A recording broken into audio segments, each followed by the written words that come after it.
This evening, it's our pleasure to welcome Scott McClellan, Press Secretary to President Bush, who was there during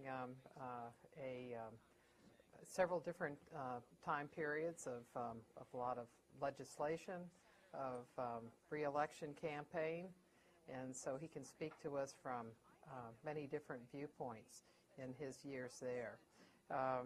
You were there for 2.5 years? I was, well, 5.5 years total, and almost 3 as press secretary. As press secretary, yeah. And I thought, Scott, that why don't you start off by telling us how you got into communications, and we have a lot of students who are working in internships, Sure, that are working in the state legislature for the governor, also for the mayor, and they're interested in the political world and the communications world. Glad to talk about that. I get a lot of questions from students about how do you get involved in politics, but before I get to that, I do just want to talk about the news of today. As press secretary, obviously there's all sorts of breaking news that comes your way, and today was obviously some awful news to hear about Tony. He is just one of the most decent and nicest guys you'll ever meet, and you don't want it to happen to anyone, but especially someone who is such a decent and nice guy as Tony.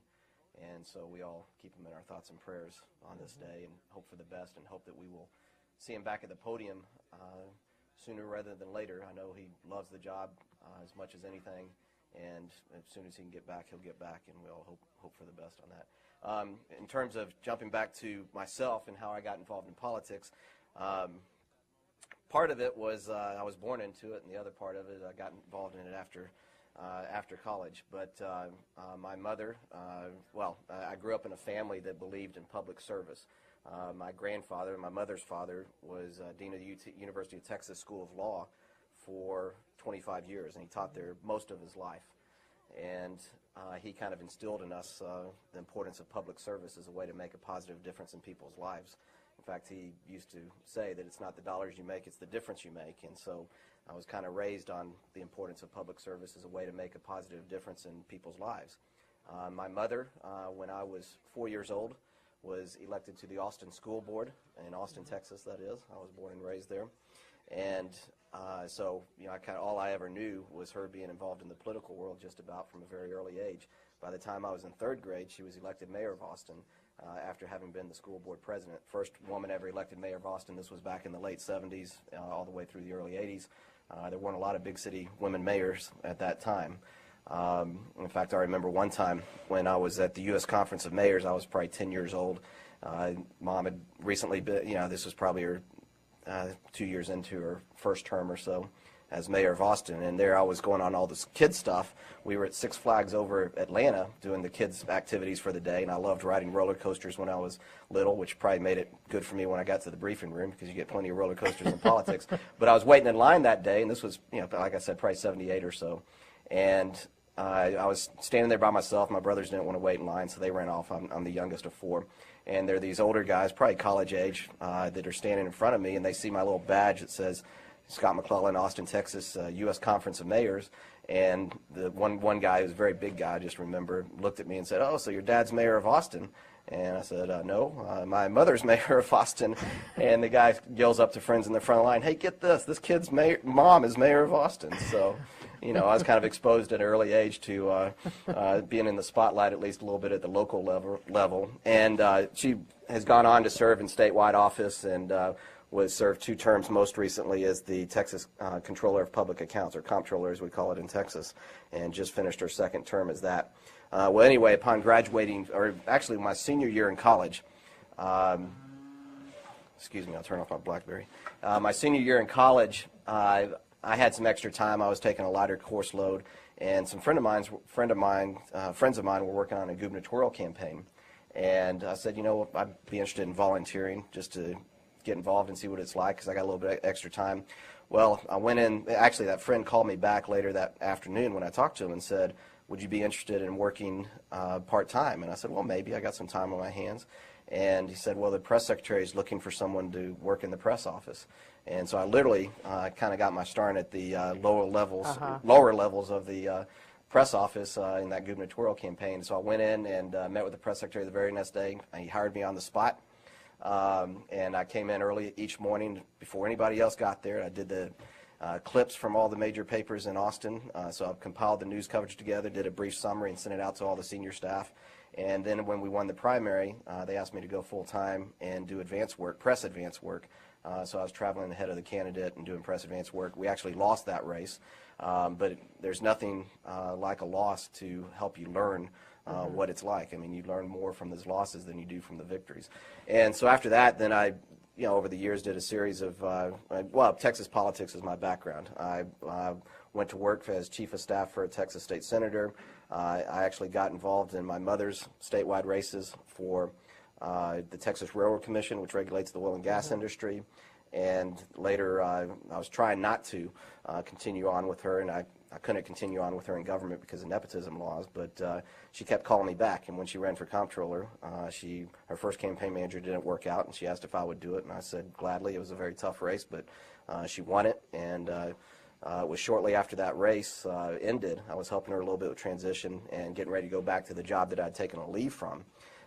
When the governor's office, Governor Bush's office, called me, Karen Hughes, her office, said, would you be interested in possibly being the deputy communications director here in the governor's office? And this was late 1998, so there were obviously rumors that the president might be running for president. I went in and met with Karen and was hired shortly thereafter, and went to work for him as deputy communications director and stayed through that. That was his very last session as governor. And then when we finished the bill signings and I maybe had a couple of weeks to catch my breath, Karen asked if I'd come over to the campaign, the presidential campaign, and became deputy press secretary at that point. After we started wrapping up the primary and it was known that he was going to win, then I was named traveling press secretary. So Karen Hughes and I were kind of the two spokespeople on the road with the press corps, traveling with people like Ken Herman, who's here in the audience, and others. And so, what I tell people if they want to get involved in politics is a great way to do it is to find a candidate you believe in, go volunteer on a campaign, and get in there early if you can. I got in there very early back in 1990 or 1989 actually with this gubernatorial campaign, and they notice you. And if you're working hard and putting in the hours and doing everything you can to help out, whatever it may be, you tend to get noticed. And I've had friends that used to say when I was younger and working in Texas politics and maybe jumping around various jobs, campaigns, or working government, they would say, how do you do that? Isn't it kind of unstable? And no, not really. I mean, people tend to notice you, and just like any other career path you might follow, and you'll get noticed, and you'll have an opportunity to pursue a variety of interest in the political arena. And it's a great way to make a positive difference. When I went to work for Governor Bush, one of the biggest reasons I wanted to go to work, I was excited about going to work for him, was that he was known as a very popular bipartisan governor, someone who governed from the center based on conservative principles, but he had a record of reaching out across the aisle to Democrats that were in positions of power, the lieutenant governor, the speaker of the House, and getting things done on broader issues like education and juvenile justice reform and cutting taxes and lawsuit reform, to mention a few. And so that's kind of how I got involved in politics, and I had no idea that I would ever end up where I did as White House press secretary. That wasn't something I planned. After the campaign wrapped up, well, after Election Day, I went down to Florida for a while, helping out with the recount. Then I was named principal deputy press secretary, and helped with the transition, and then moved on to the White House and was deputy press secretary for 2.5 years before my predecessor left. It's a tough and demanding job, and 2 years is probably about the average tenure if you look back over history, and particularly in this 24/7 news cycle that we live in. And I was honored to be able to do it for, almost 3 years. Were there some threads that ran through all of those different communications jobs that you had of things that were important about communications? Well, sure. I mean, you obviously develop skills along the way that help you in the communications world, and you learn how to deal with reporters' questions and hopefully advance your own message that you're trying to get across. Obviously, you don't get to write the stories or decide on what goes on the air that night, whether it's on the radio or on TV. Typically, in the case of the radio TV, they're just going to use a short soundbite from you that day, so you're obviously trying to get across that message. Some of the things that you learn about in communications is try to focus on what you're for. At least we did with going back to the days of Governor Bush, that we tried to focus on talking about what we're for rather than what we're against. It's a nice way to try to be more positive in terms of what you're trying to do versus stories writing about what you're opposed to. I think most people want to see government acting and doing stuff to help them. And you learn, reporters oftentimes are going to ask questions maybe in a negative way, and you learn things like not repeating the negative. When you're responding to questions, they might, I don't know what it may be. You can think of any number of examples. Just one very generic example. You still beating your wife. We don't want to say, no, I'm not beating my wife anymore, or something like that. You want to think of a way to frame that in a positive way back without repeating the negative, because that may be the quote that's used, and it looks kind of defensive when you're up there, either at the podium or responding in a news article of some sort. So you pick up different skills along the way that are good for communicators that are used throughout your time whenever you're going to be in a position of talking to the press. Ron Nesson once said that every press secretary knows what needs to be done, that you have to go out, gather all of the information, put it together, make sure you've got the story, and then get it and put it all out. Absolutely, and one of the roles of a press secretary is to play reporter within the White House.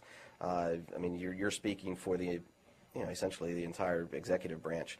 You're kind of the face of the administration, and one of the things you do is you have to go out there and collect information so you can report back to the American people through the White House press corps.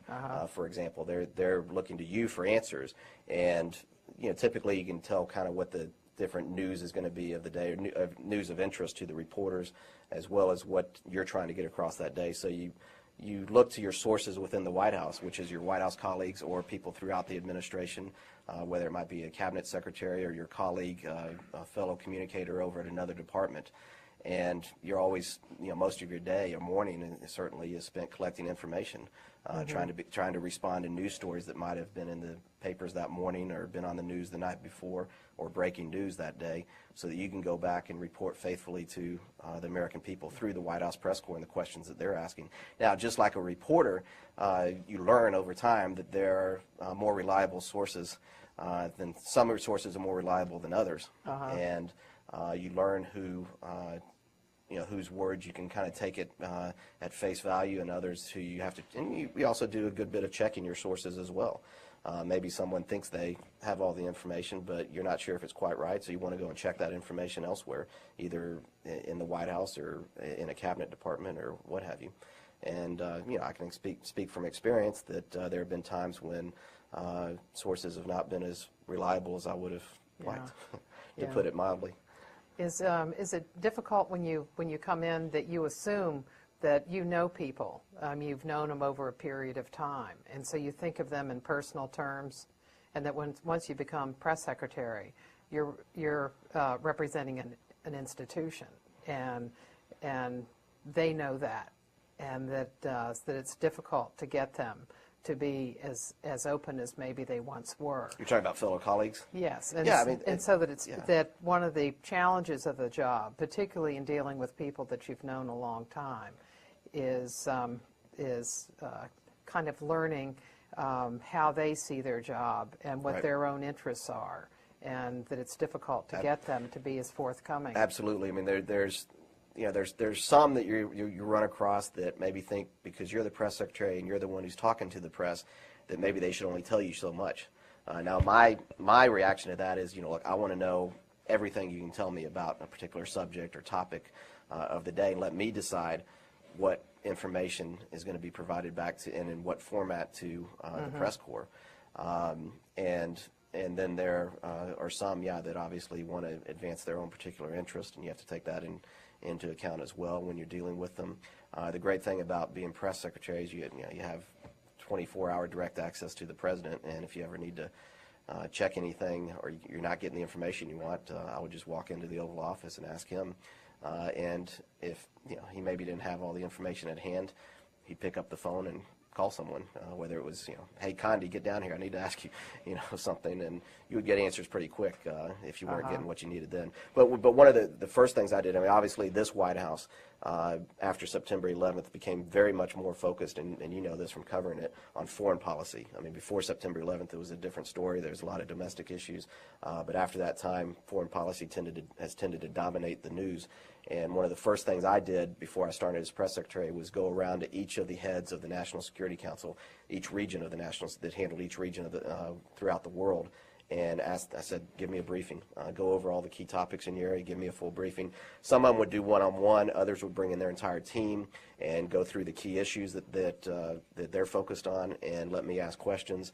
But it was a good way to kind of get I had a sense of things, but that was a good way to hear firsthand from the ones that are actually dealing with those specific issues, and also kind of establish a lasting relationship, so that day when you call them up and say, look, I need some information on this and I need it quickly. I mean, most of the time, people throughout the White House know when the press secretary is calling or coming by your office, they need that information as soon as possible, because you're getting ready to go out there and brief, or you need to respond to reporters. Did they brief you on a regular basis in kind of looking at all of the countries in their region and talking to you about what was going on, not just a daily thing? But how often would they give you a roundup? It would depend on, I mean, obviously the Middle East has become a big focus, and so I would tend to have people who worked in that region. I'd be in meetings with them. I'd tend to get them to come by my office and give me briefings on particular days, on particular subjects, just so I made sure that I was always keeping on top of the things. One of the things that a press secretary doesn't want to have happen is to be caught blindsided in a press briefing. Meaning you weren't on top of some item that was of interest to the press corps, that was a news item, and it comes out of left field and you're not prepared for it. You want to be as prepared as possible. Now, with that said, you're going to get some questions from time to time that maybe you don't know what the answer is to it, and you don't want to try and fake it. That's when you get into trouble, and you'll simply say, let me take your question and get back to you. Can you think of some cases where that happened, and what was your response? I can't remember off the top of my head where it happened where I didn't know the answer to a question. Well, that was an issue that you had not known about, that had come up, I then how you not might off the have top of handled my it. head.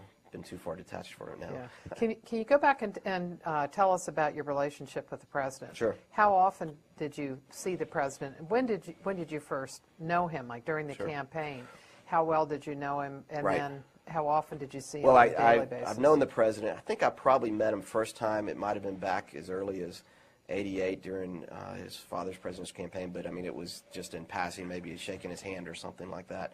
I really started getting to know him during 1993-94 when he was running for governor. At the time, I was the campaign manager and spokesman for my mother, who was running for the Texas Railroad Commission, as I mentioned earlier. And so I kind of started to get to know him there, being in some of the same places at the same time. And then, over the years after that, as I mentioned, I was chief of staff to a state senator when he was governor for a time being, and got to know him a little bit more during that time as well. And obviously, when I went to work for him, that's when I really started to get to know him well. And traveling with him during the first campaign, obviously I spent a lot of time with him, both on the road and in the front of our airplane, where the staff would stay while we were traveling across the country campaigning, and the press was in the back part of the plane during that time. But one of the strengths from my standpoint, or that I felt was one of my strengths as press secretary, was that I knew the president very well. We developed not just a professional relationship, but a friendship, and part of that goes to our Texas roots and some similar interests that we had outside of even politics.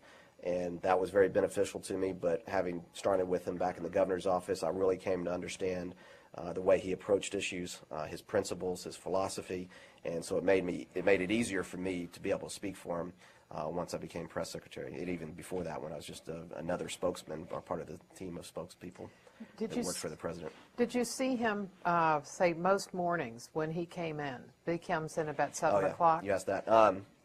Did you see him when he would come in the morning? I would frequently pop over there. That was a good time to catch him, particularly if there was big news that day that I needed to bounce something off or get his thoughts on. It was very easy for me, being where the press secretary's office is to just pop over to the Oval Office and walk in there. He tends to get in sometimes a little bit before 7. Starting to get in more and more a little bit earlier, but you always knew he was going to be in there by probably 7 o'clock. And between 7 and 7:30 was a good time to walk over there and catch him and get his thoughts on a particular issue. And it was usually, before he got, well, at 7:30 he'd go into his intelligence briefing, so then it was going to be hard to catch him after that. 7:30 we had, or actually I take that back. Sometimes they start that early, sometimes it's more like 8 o'clock. But we had senior staff at 7:30 each morning, so if I was going to catch him first thing in the morning, I'd go over there a little bit after 7. After I'd been at home and read through the papers and done a little bit of my preparation for the day, and I kind of had a sense of what might be coming that day. And it was good to get his thoughts before I went into senior staff and started talking about what's going to be on the press's mind on that particular day. What would he have read before he had seen you? What Well, newspapers? he contrary to what has been said out there, that he and he said it himself, so he's partly to blame for that he doesn't read the newspapers. He's really referring to the editorials and the opinion pages. He doesn't like to pay attention to those. If he needs someone's opinion, he knows he can get them elsewhere. But he does, over in the residence, he would have the Washington Post, New York Times, USA Today, and Wall Street Journal, if my memory serves me correctly. And so he would skim through the papers and look at stories of interest. Mrs. Bush reads through the papers very closely. She scrutinizes them very closely, and some days I would, in fact, get a call maybe from the president and ask me about some story that was in, I don't know, USA Today or some paper, and I would double back and just take, maybe if I hadn't read the story closely, just double back and take a close look at it and what it said, then walk over to the Oval Office, and invariably it would be, well, Mrs. Bush brought it up this morning, so I thought I'd ask you, what's that about, or something, or what's going on here. And so, it was a two-way street. Yeah. I'd get his thoughts, he'd also get my thoughts, and we knew how each other thought. Would he tell you what he wanted you to say? Sometimes. Other times he would ask my advice. I'd say probably a lot of times, he'd have his opinions. And then there'd be other times when he'd ask for my views. Sometimes I'd just offer my views right up front. Said this is what is going to be question. All right, I'm going to get a lot of questions on this today, or you may get questions about this when you have your press availability, whatever format that might have been on that particular day. And so we'd make sure we were on the same page. Would he also tell you how to say it? Like whether sometimes. to... It depends. It depends on the issue and what the topic was, but at times, yes. Yeah.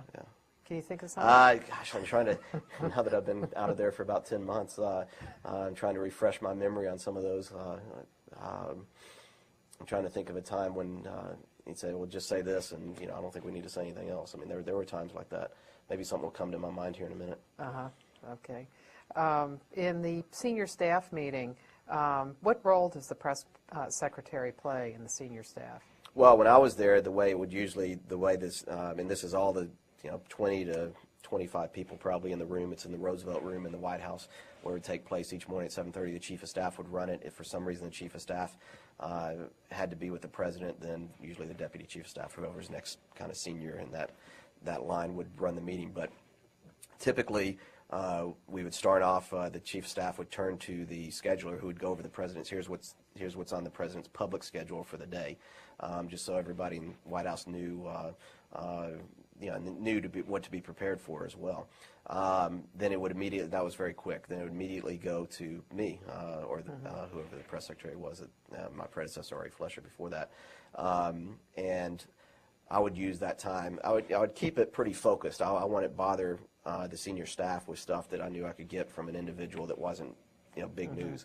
I think on any given day, if you go back and look, you're going to have at most probably about 10, maybe 12 topics that are covered in the briefing at most, but usually there are about 1 to 3 that are kind of the bigger news of the day. And as press secretary, that's usually what I would spend my time focusing on, the top 1 or 2, maybe 3 issues of a day, dealing with it a lot myself. Other issues I might divide it up between my deputy press secretaries and say, why don't you go gather information on this and pull information together so that I'll have that when I'm asked about it. And then we have some prep time before the gaggle and briefing that we go over some of those issues, and I can get questions answered. I can call someone if I need any follow-up. But in senior staff, I would use that as an opportunity to do a few different things depending on what the news of the day was. Obviously I'd say, here's where our focus is in terms of the message we're trying to get across, but here's what I think is going to be on the press corps' mind, and issues that are going to come up and things that I'm going to need more information on. And I might be able to get some of that information and feedback from the senior staff right then and there. A lot of times I'd say, here's where I'm thinking about coming from on this particular issue. And, you know, you could have a good discussion about where we ought to be and where we ought to position ourselves on a particular issue and get feedback. There might be other issues where there's going to be a need to collect a lot of information. And so maybe it's, you know, National Security Advisor or the counsel's office, and they say, well, let me get someone on that, and we'll get you the information. We know you need it, you know, by 9 o'clock or something. I'd always try to push it a little bit well enough ahead of the gaggle, so that if the information came to me and I needed additional information or had additional questions, I could get that in the time between the gaggle or between the briefing. And so, you know, a lot of your morning is spent collecting information and going to the people you need to get that information. And you're also, I mean, as press secretary, you're juggling the president's schedule with your schedule dealing with the press corps, meeting your gaggle and press briefing. And that's always kind of scheduled around the president's schedule, because you're going to be attending policy briefings with the president. You might be attending cabinet meetings, congressional meetings, world leader meetings. So you're trying to balance it, because you need to be there as press secretary to be able to respond and answer the questions that are going to be on the press corps' mind and give them good, credible answers. And then when you go into the gaggle, what do you hope to accomplish in the gaggle? What are the uses for a White House? Well, the gaggle is, I mean, typically it's 15 minutes or so, usually at most. Sometimes it goes a little bit over. Sometimes it's even much shorter. But the gaggle is an opportunity for the press secretary to, one, kind of go through the president's schedule for the day, maybe make some announcements, or, as is the top of the briefing sometimes, or talk about a particular message or that the president's trying to emphasize on that particular day. It's also an opportunity for the press secretary to get a sense of where better sense of where the press corps is coming from as well. It's an opportunity for the press corps to start getting some answers to some of their questions. So it's pretty informal. After September 11th, well, the history of it, I mean, it used to be just the wire reporters catching the White House press secretary after the senior staff and kind of saying, hey, we need to put something on the wires. You got to, you know, maybe do you have any information, or asking about a particular subject. They could go put news on the wire. Since, particularly after September 11th, from my recollection, it is, and because of the 24/7 news cycle that we live in, and when people are looking for constant information to put on the websites now and everything else, most people come to the gaggle. And actually, sometimes the gaggle can be a little more newsy than the briefing, because in the briefing, now that it's televised and live, sometimes you might be a little more careful in terms of what you're saying. And after the briefing, I mean, after the gaggle, there's a transcript made, and it goes around the administration. And what is the value of that, of having it go around? It's good for everybody to see. And I mean, I sometimes I get feedback, say, hey, I saw your response to this particular question, and here's some additional information, or maybe you should say it a little bit more like this, or I don't know. I mean, it basically goes pretty far throughout the White House and the administration, certainly to key people throughout the administration, and they can see what's on the press's mind and what the press secretary is saying. And it's helpful to communicators in particular, communicators throughout the administration at all the different departments, so they know where the White House is in terms of the president's position. Right. So it's one year. And not even throughout. I mean, it goes across. I mean, it's sent out from State Department out to embassies and everything else. One person that I talked to who was in the White House at the time you were there was saying that she found it a good way to know what things to talk about and what not to talk about. Absolutely. So it was useful as that kind of device. Do you think that prior... And a lot of times you might have someone, I don't know, in a various department or within the White House, maybe it's White House counsel's office, and someone at the Justice Department is saying, well, what have you all said on this particular issue? They can take that section of the gaggle, send it to them, and there you have it.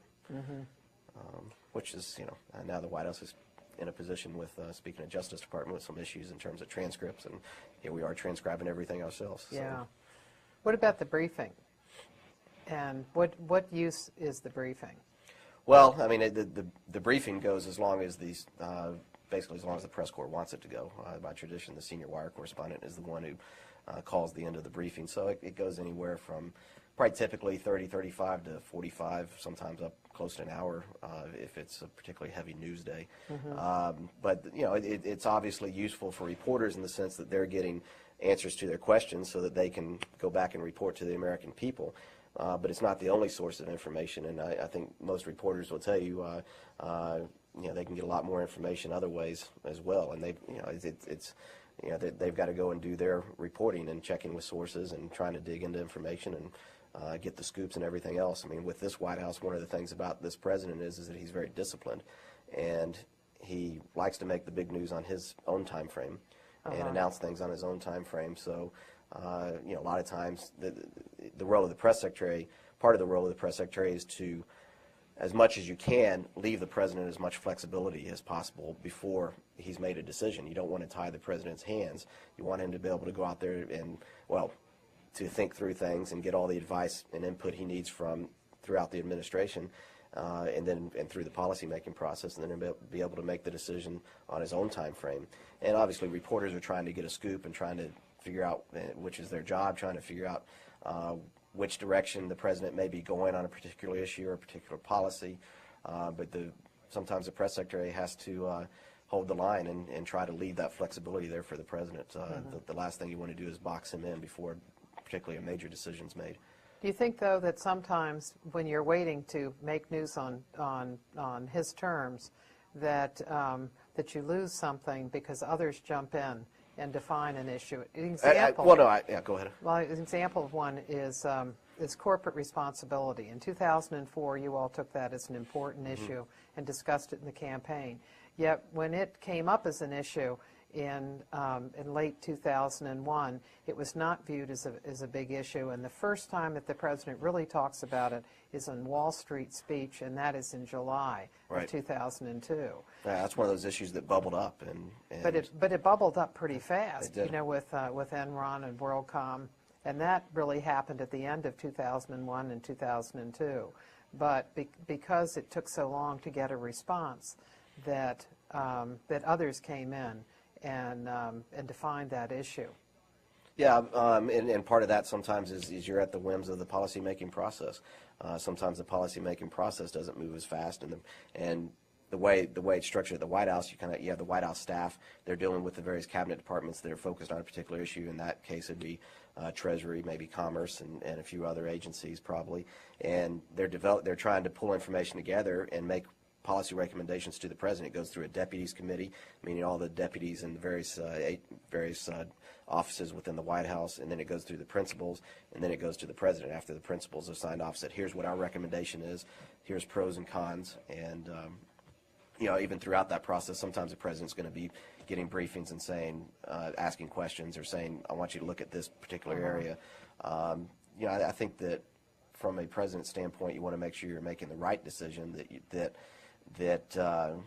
you're not making decisions necessarily based on what the news coverage is, that you're going to look at it and make the right decision. But at the same time, from a communication standpoint, yes, that can present problems for you because it looks like, in some instances, maybe you're dragged to the table. Yeah. But, when all is said and done, sometimes, that's forgotten after the fact once your policy comes out. Mm-hmm.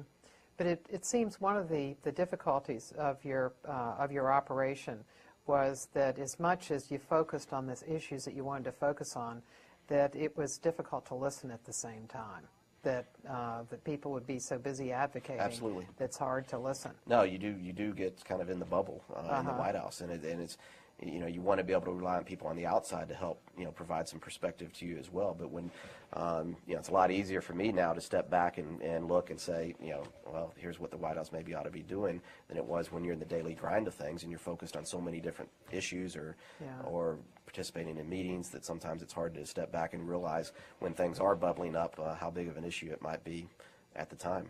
Mm-hmm. Some people that have been in White House, senior White House staff positions, have had groups of people that they went to who were outside of the White House that would be sources for them for sounding boards. And did you have any group of people that you went to? I would bounce things off. It was primarily people inside the administration, various people. There were some, and Karen Hughes is obviously someone I was close to. Probably wasn't often that I did, but a lot of times participate maybe in some meetings with some people that are on the outside. Even some of my predecessors from time to time I might talk to. Not, I wouldn't say often, but from time to time. Probably should have more so, probably to tell you the truth.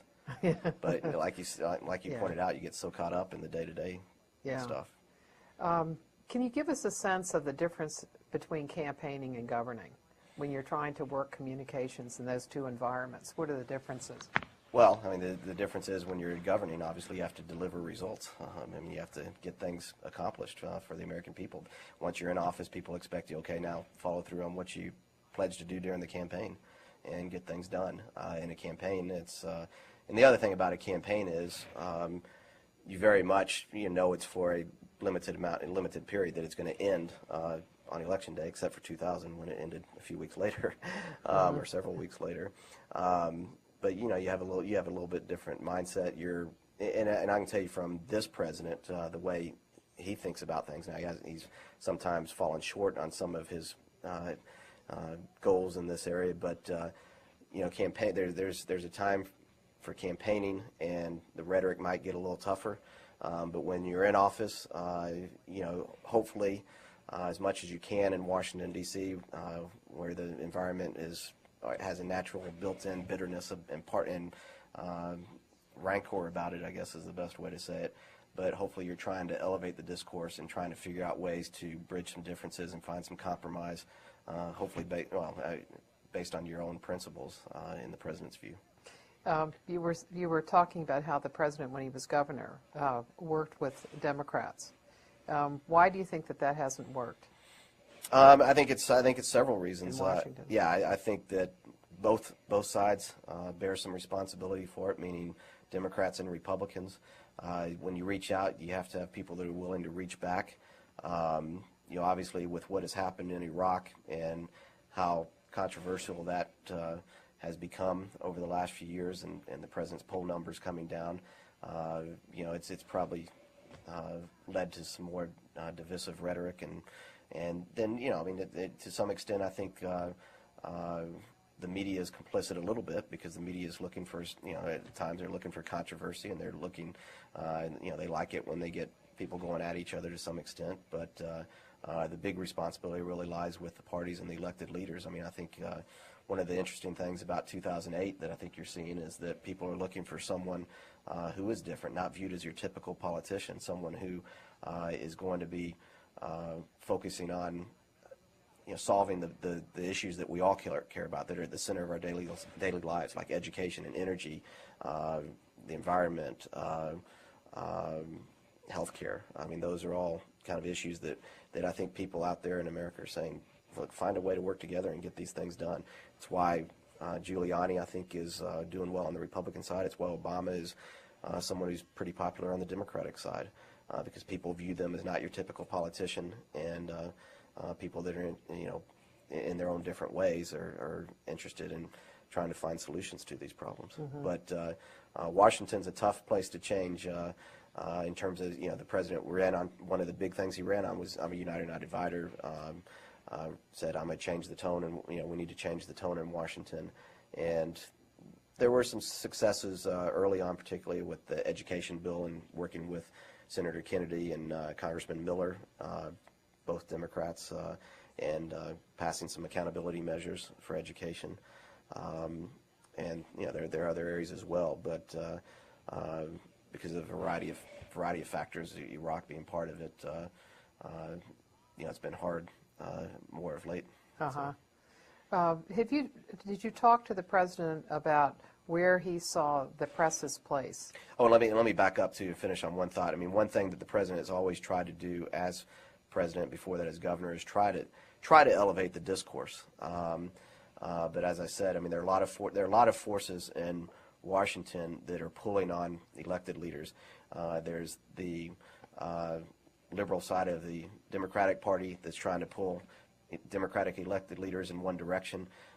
There's certainly the further conservative sides of the Republican side that are trying to pull Republican leaders, elected leaders, in certain directions, and those are tough forces to deal with. You know, you really got to be able to try to find leaders that you can work with, and that will rise above that. He certainly used very tough rhetoric on the Democrats, and Cheney has as well. Yeah, well, but I think if you go back, yeah, I agree. I mean, to some extent, more so probably the vice president sometimes has been able to say things a little harsher than maybe the president would say. But if you look back at a lot of the president during his governing days, it's changed somewhat. I think even more probably after these last elections, with the Democrats taking control on Iraq particularly. But even there, if you look after this last election, I mean, he tried to do some reaching out, but Democrats insisted on a certain direction as well, and you couldn't find a meeting of minds on those issues. And I don't know that it was going to be possible to begin with, because right now you have a situation, 6 years into his term, over 6 years into his term or time in office, that I think the blood in the water is just too much to kind of change that at this point in his time in office. And you know, it's going to have to be up to, you know, maybe the next administration and the next Congress to be able to do that. I just don't see that changing much in his remaining time in office, unfortunately, for the American people. When Cheney goes out and speaks, is what he's going to say pass through filters in the West Wing, so everybody knows what he's going to say?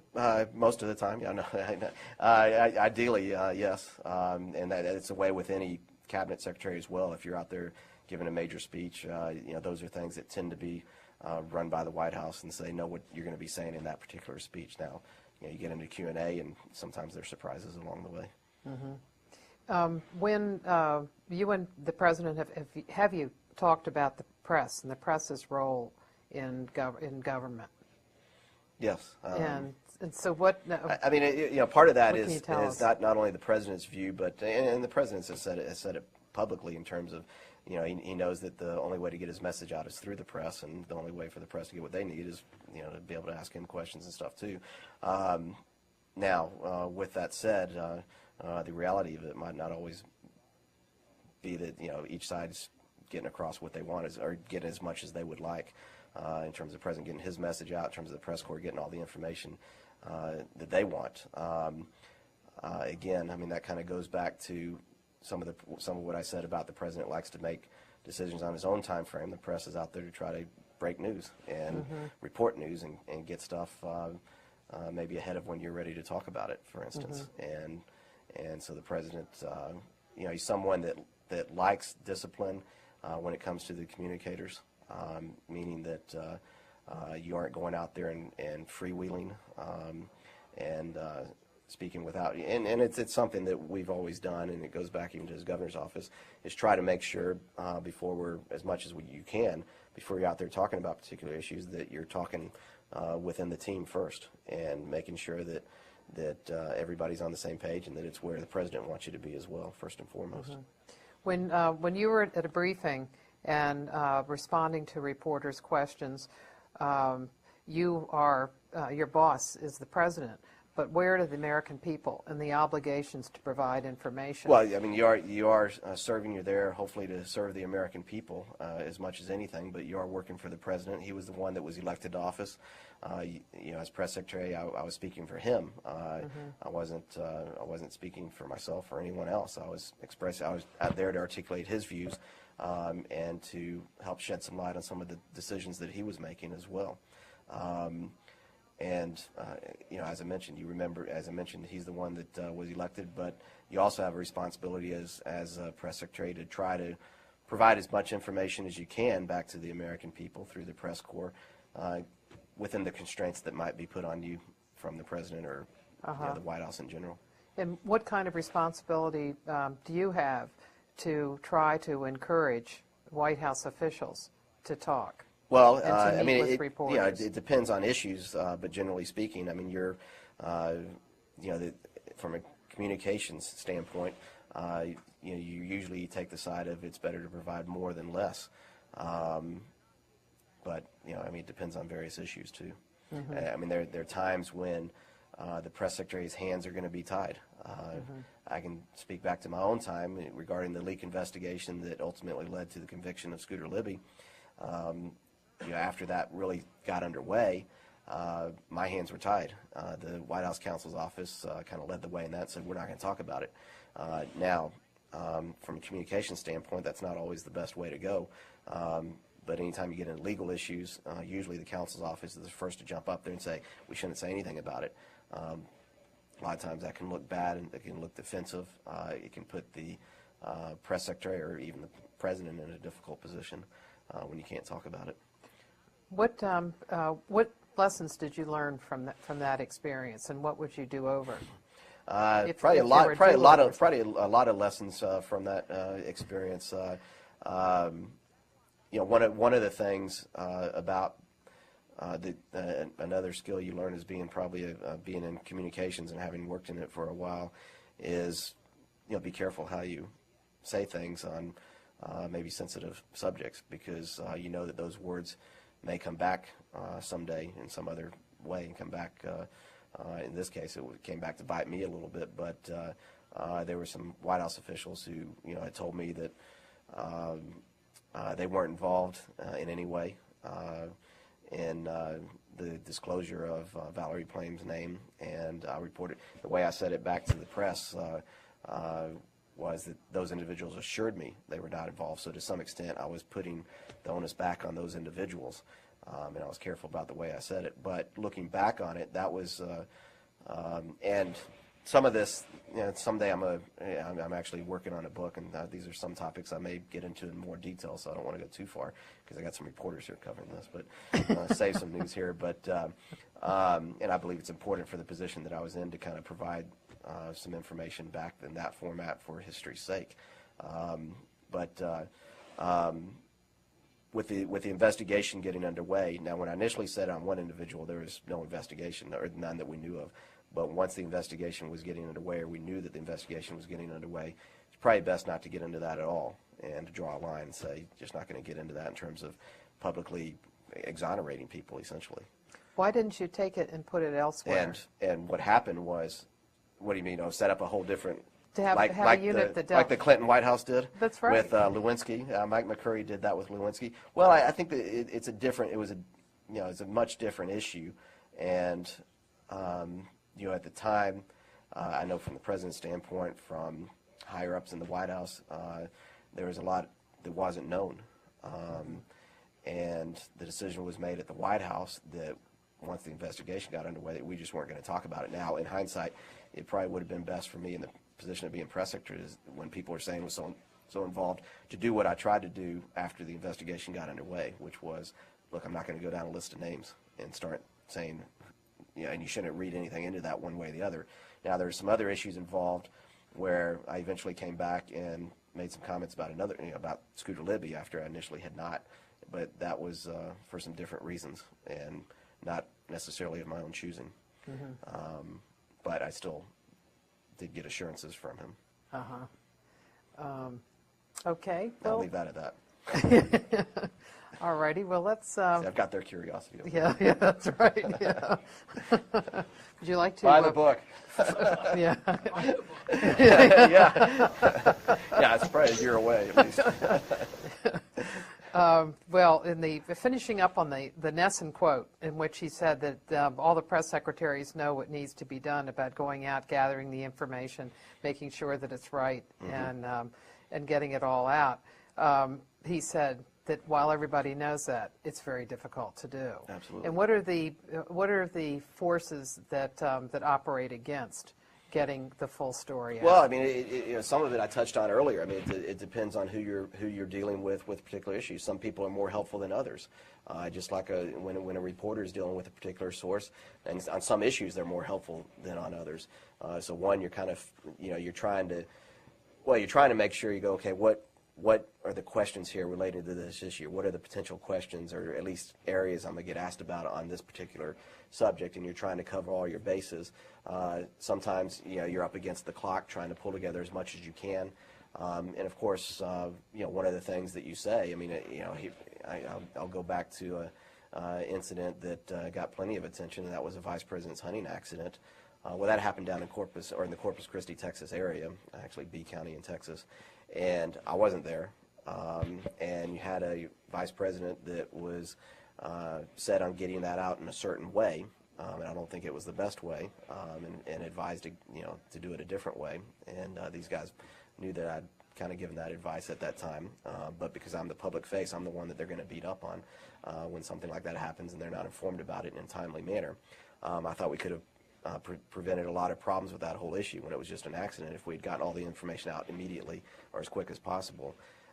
But at the same time, then when it wasn't put out there, at least all the information, and you were getting bits and pieces, I tried to go and get as much information as I could on the topic or on the subject so I could answer the questions. But there was only so much I was able to pull together for a few different reasons, probably. Why would they want reluctant? a willingness of the vice president to share a lot of information about it, and ultimately, though, you'll recall, and it was something that we were advocating in the White House. Get out there, he needs to get out there and answer these questions, and needs to be seen, and needs to respond to the questions that are being asked. But what I would do is tell the reporters, look, I'm telling you what I know, and if you got additional questions, you might want to direct that to the vice president's office, of course. And it wasn't any intention on my part to make them run up against a brick wall, but that's sometimes the way the vice president's office is with the press. They're a little more standoffish at times. Did you find that was, well, maybe not typical, but that was not an unusual situation where the vice president's office would not provide information? Well, interestingly enough, one person who's a senior member of the vice president's team, I'll leave unnamed, was probably one of the more reliable sources that I could go to and get information. And this individual, he would tell me, everything I needed to know on a particular subject. I mean, sometimes I'd walk out of senior staff, and someone may have said something in senior staff, and go, so and so said such and such, but you also need to know this, because if you start going down this road, here's something you need to know about, and was very helpful. So it depends on who you're dealing with. Mm-hmm. There are different personalities you're dealing with throughout the White House. But like I said, the ultimate way to get answers was for the press secretary to just go directly to the president. Mm-hmm. Okay, would you all like to ask some questions?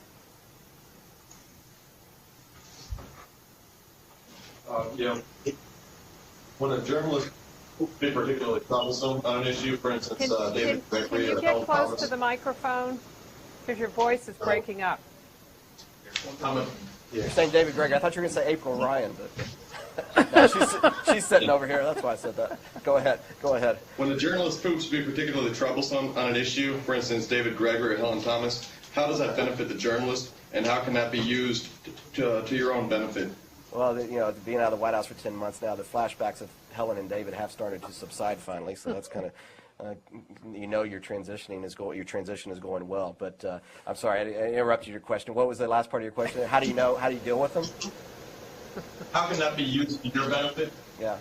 Well, let me give you an example. The vice president's hunting accident, and some of these reporters, my friends here in the audience, may have a different view, but the vice president's hunting accident, we didn't handle that well from a communication standpoint. That's a crisis communication situation.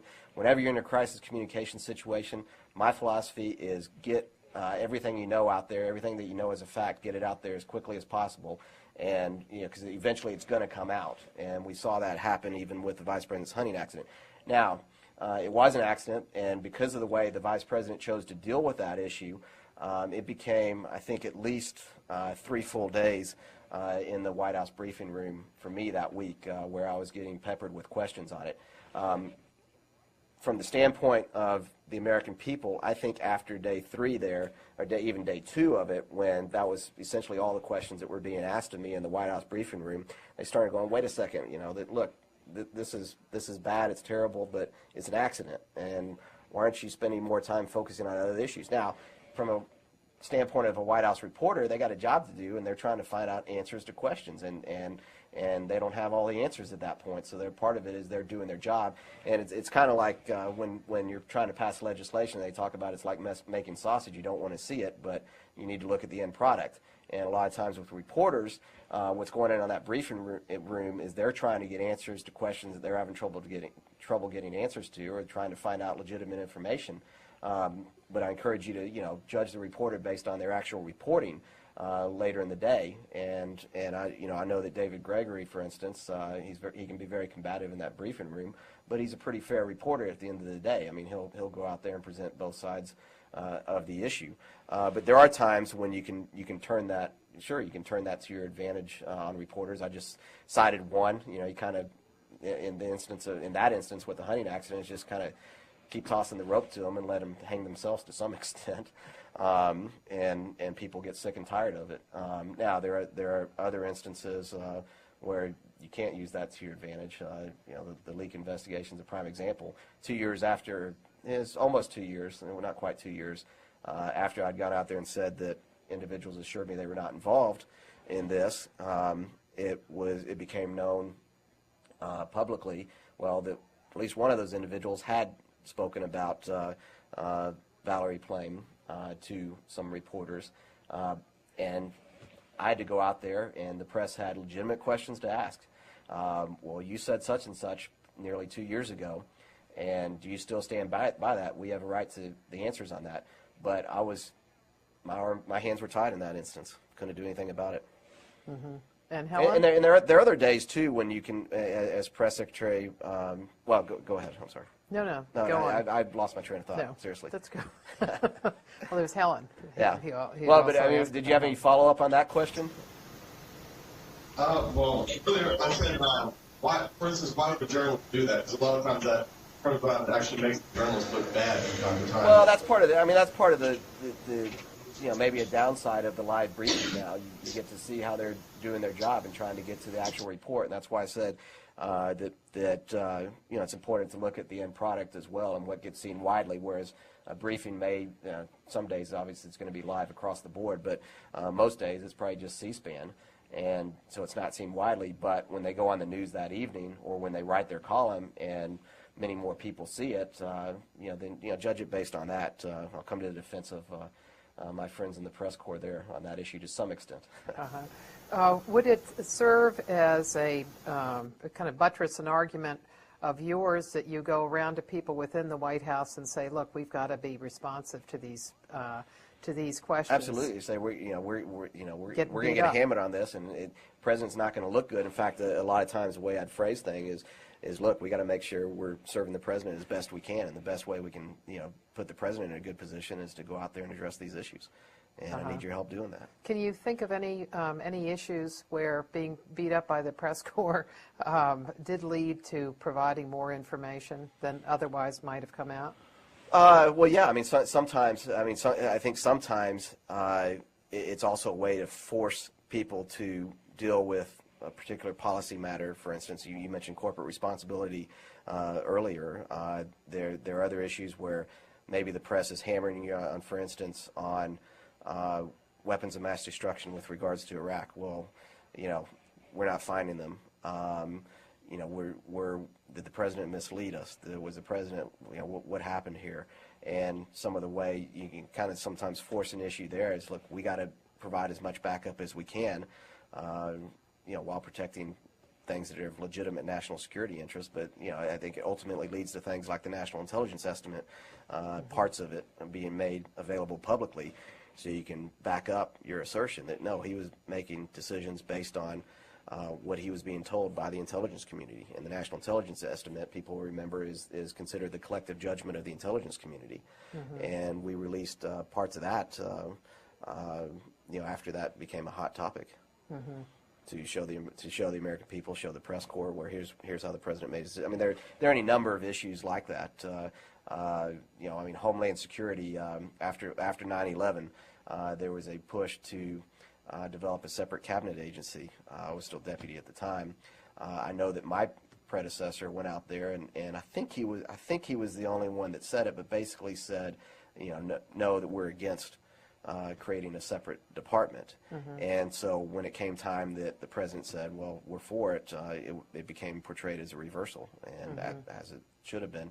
Now, that may be one instance where he might mean the press secretary, my predecessor, was going a little bit further than maybe people would have preferred. I'm not, I can't remember for sure.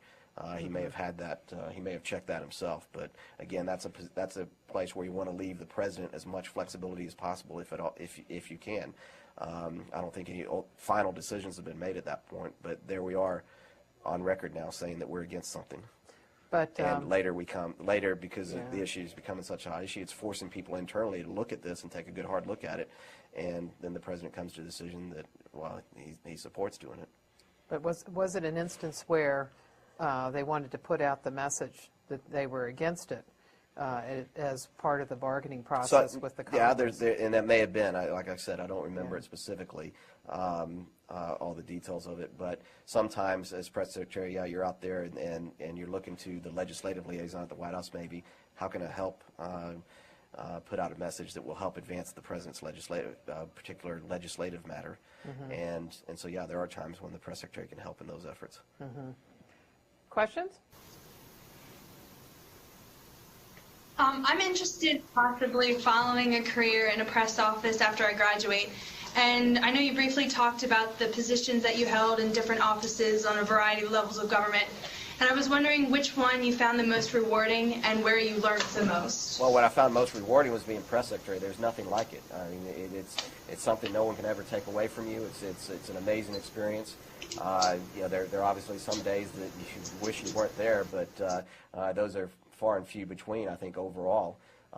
There's nothing like being at the center of government, at the highest levels of government, and so there's nothing that compares to being press secretary. And frankly, I don't think I'll ever have an experience like that again, and be able to be at the president's side as he travels not only the country but the world.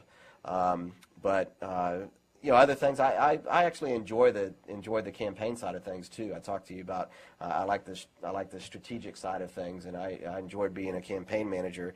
It's a great experience, and working with all the different elements of a campaign, from the fundraising to the message development to the paid media as well, and the advertising that you're doing, and dealing with opposition research, organization issues, and kind of overseeing all that and saying, and making sure that you pull together a winning strategy. I was campaign manager for 3 of my mother's races for statewide office. They were all successful, and 2 of them were pretty competitive, tough races, one against an incumbent and one against the son of a former lieutenant governor, longtime lieutenant governor in Texas, and grandson of a former governor, so with a well-known name in Texas. So the challenges of that were quite rewarding, and to be able to experience, and then to be able to see it all lead up to election day, and then election night when you win. Being traveling press secretary on the first campaign was a great experience. Something I had never. I'd never done a presidential campaign before, and there I was, kind of on the front lines of that campaign during the general election, and getting to know a lot of the White House reporters that I would later be working with at the White House.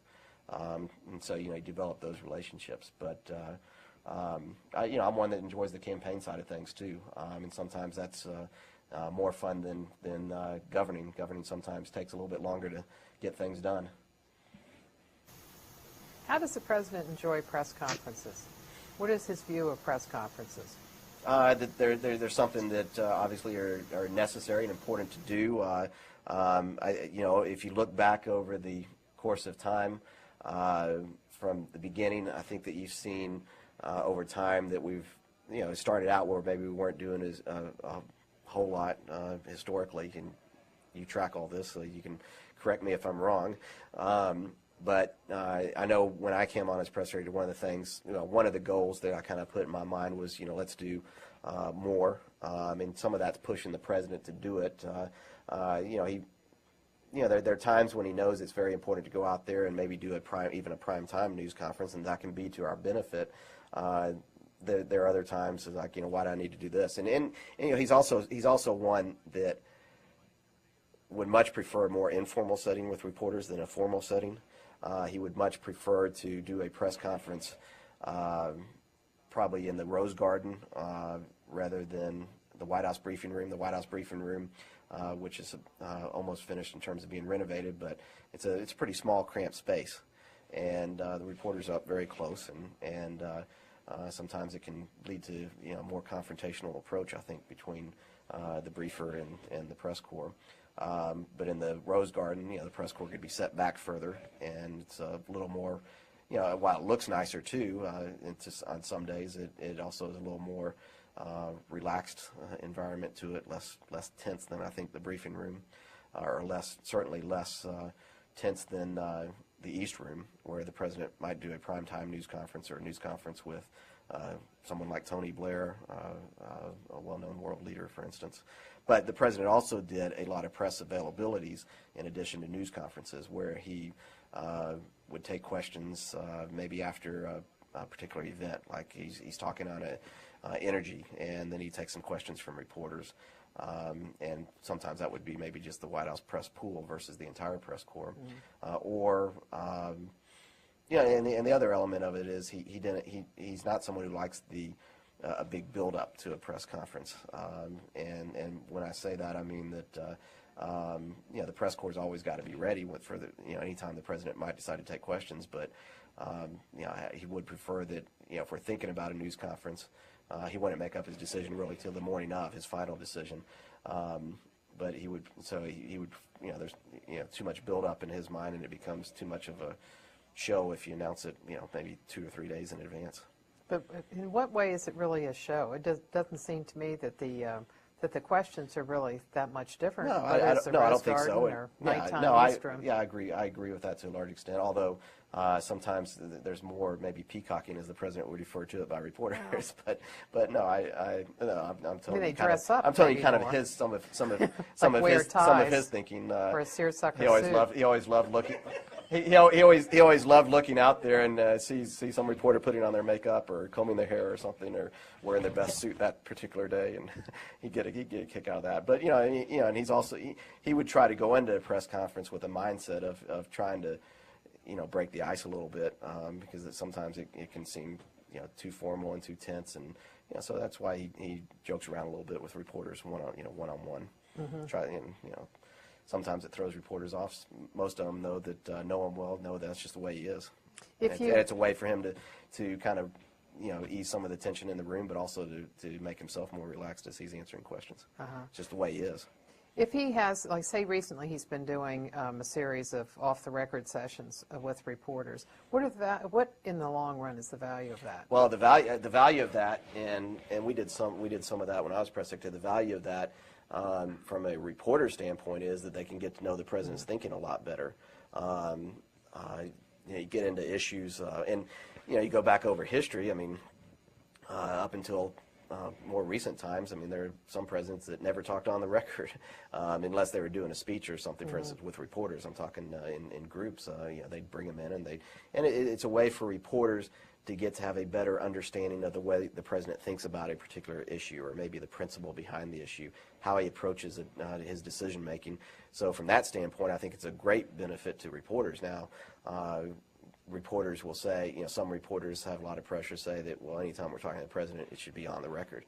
It's the president of the United States, and that's how times have changed, obviously. Yeah. If you go back over history and look at presidents back, far back as FDR, for instance. Yeah.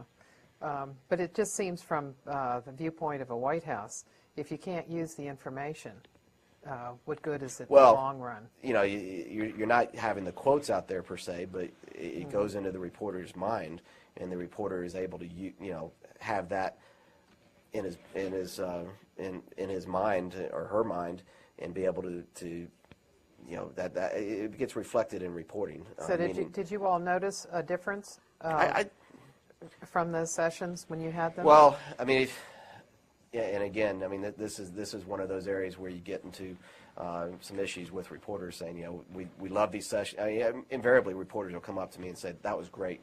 Particularly reporters that haven't covered the White House for a long time, or someone unlike Ken Herman, who covered him all the way back to his days as governor of Texas, and maybe doesn't know him as well because every so often you have new reporters coming onto the White House beat. It's a way for them to get to really understand the thinking behind his decisions and the way he approaches issues. That is beneficial in that sense, and it's going to always be part of what their thinking is when they're doing their reporting. But yeah, it goes to. But you can't. But then if you don't put it in the record, that's. No, but when the president comes back later in a press conference and answers a question on a topic that he may have been asked about off the record, and he responds to it, and maybe it's a short answer, the reporter might have had the benefit of his full thinking on that particular issue at the same time. So I mean, it's you're trying to balance different needs there and figure out what's the best balance there. Are these going to be beneficial to the press as well as the president? And that's why we ended up making decisions that these would be beneficial not only to the president, because he can get to know those reporters better in an informal way, and without worrying about everything he's saying is going to, maybe going to be reported in the news, and it's a way for reporters to get to know him better in the same manner as well. Okay, the question? Yes, sir. Thank you for taking time to speak with us. Could you expand a little bit on the yardsticks that differentiate a good press secretary from someone that is mediocre? Also, in light of how would things have played out had President Bush not been president at this juncture and you were the press secretary, so we can get a good idea on how to rate the press secretaries here. How would things have worked out if the president wasn't the president? You mean somebody else? Then he was the press secretary for somebody else? Well, what I'm stating here is a lot of politics is who you know, again, your background and that you've met folks along the way.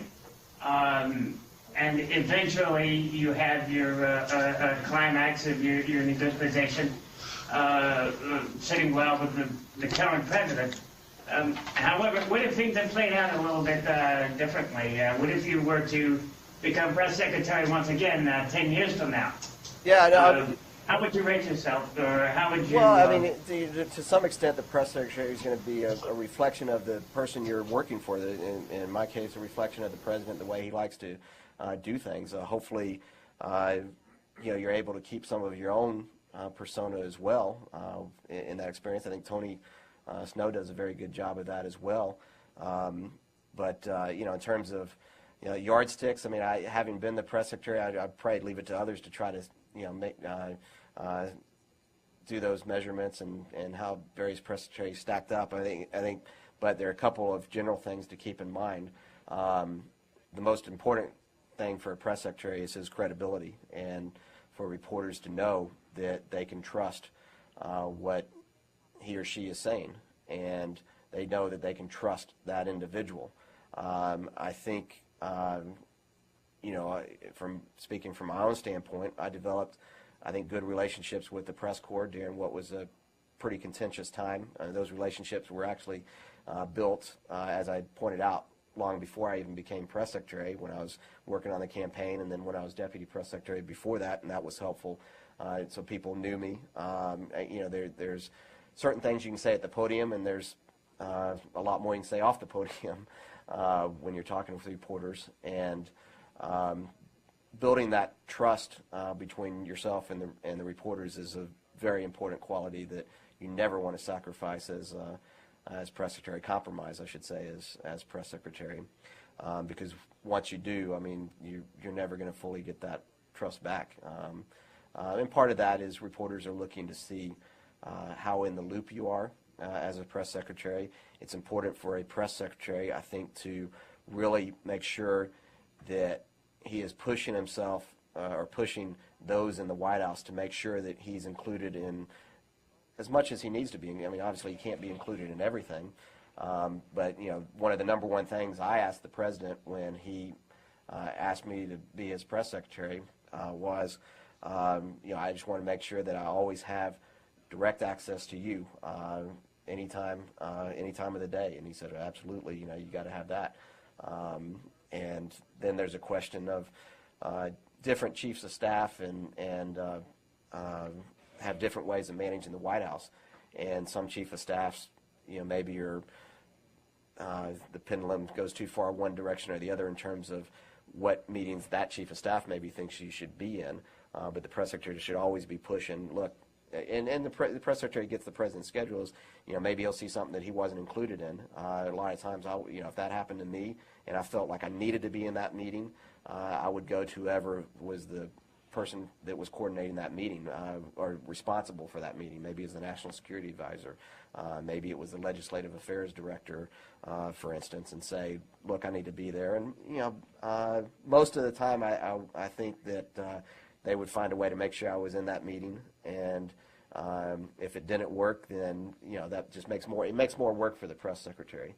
And it doesn't serve the president well if you're being excluded from things. So I think those are some of the important qualities about the president, about a press secretary. Obviously, in this day and age with the live briefings and the 24/7 news cycle, I mean, it's very helpful to have a press secretary that is performs well on television. The briefing is to some extent a show. You hate that it has become that to some extent. Hopefully it's focused on substantive issues for the most part, and a lot of times it is, but a lot of times what you see covered or I say a lot of time, a good bit of the time you see more of the show than you do of the substance. Mm-hmm. Once the briefing takes on that kind of quality, how do you get information to reporters in a way that you think is a non-show kind of setting? You're talking about from the podium or off podium? Off podium. What are some of the other ways off podium? Well, I mean, as a press secretary all day long, I mean, even outside the gaggle and briefing, you're going to have people reporters walking into your office, or they're going to be walking into the offices of your deputies if they maybe don't need to bother the press secretary, and you're maybe on the phone with them. You're dealing. I know that about probably in the 5 to 6 hour each day, or not each day, but a lot of days. The network correspondents would maybe pop up to my office or give me a call on the phone because they were finishing up their packages or getting ready, before they went live on the nightly news, and they just wanted to make sure that they were reporting information accurately or they had everything they needed. Maybe they had one last question or something, so you get a lot of those walk-ins, and when when the camera's not rolling, sometimes you're able to provide a little more guidance than you would when the camera is rolling, because when you're up there at the podium, you're thinking that I'm going to be up there for maybe 45 minutes, but maybe 7 seconds of it is going to end up on the nightly news, and it's sometimes it's going to be probably your worst 7 seconds of the whole briefing. Yeah. So you have that in mind, and that's why there's a lot of argument over whether or not it's been beneficial to have the briefing go live and or whether it should live on TV or be covered at TV at all for some of those reasons. On an average day, how many drop-ins would you have? How many phone calls would you return, and how many emails? I mean, it depends on the news of the day. Obviously, if it's a high-volume news day, you're going to have a lot more, but it just depends. And sometimes there might be some. Obviously, your first priority is kind of the White House reporters, the ones that are covering the White House on a daily basis. Sometimes you might get calls from non-White House reporters that are covering specific issues, and they might not be the number one issue on your mind that day, and you might say, here, give it to your deputy or something, or direct it over to the National Security Council spokesman and say, why don't you handle this for me and get back to this person, because you want to try to be as responsive as you can in that position, and one small part of that is making sure you're returning all calls, or that all calls are getting returned, and that people are at least getting callbacks. So what kind of volume are we talking about, say, on emails? How many emails? Now with emails, you get a lot of those emails too. I don't even think I could put a number on it, but some days you'd have a stack of calls. I mean, if there's some big breaking news item, and maybe it's after the briefing, then your phone's going crazy, or people are walking into your office, and sometimes you might just do a mini informal gaggle in your office in that way. Okay. Another question? Many of the reporters we've interviewed have commented on how skillful the Bush administration has been at being tight-lipped. Do you think this is harmful or beneficial to the American people? I mean, I think it depends on the various issues that you're talking about. I would probably prefer, one of the lessons learned, being press secretary. Looking back on it, I probably in some instances would have pushed harder to provide more information. Some of that, when you talk about the White House being skillful and tight-lipped, some of that is just part of the president's style. That the discipline of the White House is the way many in the White House would look at it and say that we're very focused, we're very disciplined. We like to make the news on our own terms versus being driven or versus policy decisions being driven by the media reporting, for instance. But yeah, this administration, I mean, there's definitely some truth to it about how tight-lipped we are, but every administration is to varying degrees as well, and each does it in their own way. And it can be I'll tell you, as someone who has watched White House reporters, I know it can be frustrating for them on some days when they're trying to get information and the White House is not talking, and the president kind of set a tone throughout the White House that people that shouldn't be going out there and just leaking information to the press and tying his hands on decisions. Did he often want to track down leaks? Yeah, it's a fruitless exercise in my mind. There were some instances. I mean, some instances where maybe he would be particularly upset that some information had gotten out, but the president's not one that lets those things stick with him for a long period of time in terms of being upset about it. I mean, he'll remember it, but there's so many issues you got to deal with. You got to move on, and it's just fruitless to try to figure out who. At least my experience is who leaked various information that you didn't want out there in the public domain. Mm-hmm. A final question? You mentioned a book. Can you elaborate on that? I'm sorry, you broke up there. You need to get near the microphone. Sorry, you mentioned a book coming out. Can you elaborate on that a bit? Well, I don't want to say too much at this point. I mean, I'm really, the offers are coming in as we speak, and I should be making a decision on which publisher I'll be going with pretty soon.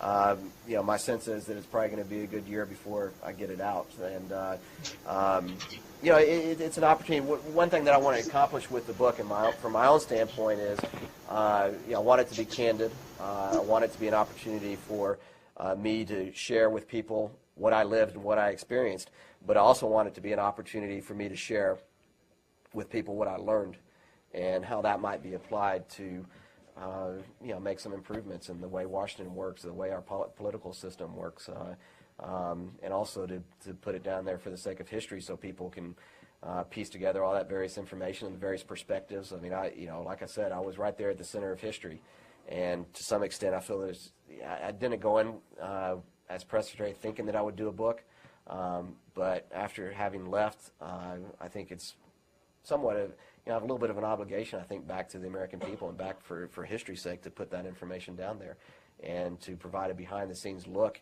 at this administration, to get into issues that you all are bringing up about how tight-lipped the administration is, how the administration approached some difficult issues that we had to deal with in the aftermath of September 11th. That a book is, in my view, an opportunity to explain or really go into detail about things that you don't get to do in just a short one-on-one interview with a reporter, for instance. Mm-hmm. And so that's why I made the decision that this is something I want to do. I've never written a book before. I know it's going to be a lot of work, but fortunately I'm in a position where I can dedicate the time I think needs to be dedicated to make it an interesting read. Okay. So we'll see. We'll all buy it. Thanks very much, Scott. Thank you all. Appreciate Enjoyed it. Thank you. Like a loss to help you learn what it's like. I mean, you learn more from those losses than you do from the victories. And so after that, then I, over the years did a series of, Texas politics is my background. I went to work as chief of staff for a Texas state senator. I actually got involved in my mother's statewide races for the Texas Railroad Commission, which regulates the oil and gas industry. And later, I was trying not to continue on with her, and I couldn't continue on with her in government because of nepotism laws, but she kept calling me back. And when she ran for comptroller, her first campaign manager didn't work out, and she asked if I would do it, and I said gladly. It was a very tough race, but she won it, and it was shortly after that race ended. I was helping her a little bit with transition and getting ready to go back to the job that I'd taken a leave from. When the governor's office, Governor Bush's office, called me, Karen Hughes, her office, said, would you be interested in possibly being the deputy communications director here in the governor's office? And this was late 1998, so there were obviously rumors that the president might be running for president. I went in and met with Karen and was hired shortly thereafter, and went to work for him as deputy communications director and stayed through that. That was his very last session as governor. And then when we finished the bill signings and I maybe had a couple of weeks to catch my breath, Karen asked if I'd come over to the campaign, the presidential campaign, and became deputy press secretary at that point. After we started wrapping up the primary and it was known that he was going to win, then I was named traveling press secretary. So Karen Hughes and I were kind of the two spokespeople on the road with the press corps, traveling with people like Ken Herman, who's here in the audience, and others. And so, you know, what I tell people if they want to get involved in politics is a great way to do it is to find a candidate, a little badge that says Scott McClellan, Austin, Texas, U.S. Conference of Mayors. And the one guy, who's a very big guy, I just remember, looked at me and said, oh, so your dad's mayor of Austin? And I said, no, my mother's mayor of Austin. And the guy yells up to friends in the front line, hey, get this kid's mom is mayor of Austin. So, you know, I was kind of exposed at an early age to being in the spotlight at least a little bit at the local level. And she has gone on to serve in statewide office and was served 2 terms most recently as the Texas Controller of Public Accounts, or Comptroller as we call it in Texas, and just finished her 2nd term as that. Well, anyway, upon graduating, or actually my senior year in college, excuse me, I'll turn off my BlackBerry. My senior year in college, I had some extra time. I was taking a lighter course load, and some friends of mine were working on a gubernatorial campaign, and I said, you know, I'd be interested in volunteering just to get involved and see what it's like because I got a little bit extra time. Well, I went in. Actually, that friend called me back later that afternoon when I talked to him and said, would you be interested in working part-time? And I said, well, maybe. I got some time on my hands. And he said, well, the press secretary is looking for someone to work in the press office. And so I literally kind of got my start at the lower levels of the press office in that gubernatorial campaign. So I went in and met with the press secretary the very next day. He hired me on the spot. And I came in early each morning before anybody else got there. I did the clips from all the major papers in Austin. So I compiled the news coverage together, did a brief summary, and sent it out to all the senior staff. And then when we won the primary, they asked me to go full-time and do advance work, press advance work. So I was traveling ahead of the candidate and doing press advance work. We actually lost that race, but there's nothing. Yeah. Oh, great. Yep. This evening, it's our pleasure to welcome Scott McClellan, press secretary to President Bush, who was there during several different time periods of a lot of legislation, of re-election campaign, and so he can speak to us from many different viewpoints in his years there. You were there for 2.5 years? I was, well, 5.5 years total, and almost 3 as press secretary. As press secretary, yeah.